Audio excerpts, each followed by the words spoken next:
maybe what was attracting people to the space, and maybe what's kind of doing it now through the pandemic?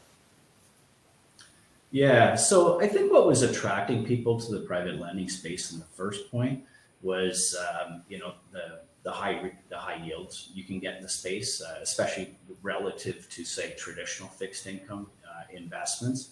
That was definitely very attractive. I think that investors really like the consistency of the returns, which obviously, by translation, low volatility of the strategy. Part of that is obviously just by its nature.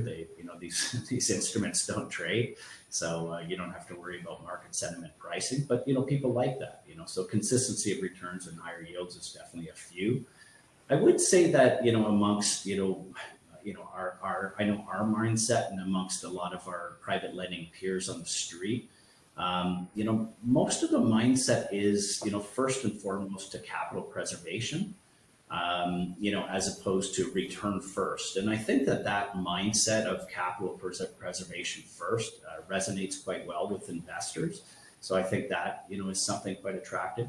Ancillary, private lending, funds do have low correlation to traditional asset classes, other, alternative asset classes, which is a benefit. But I really think that what's driving or what drove the flows and what will continue to drive the flows on a go-forward basis is the higher yields that you can get, and that fixed income problem that we see in the marketplace. As far as like where's people's preferences, on getting back,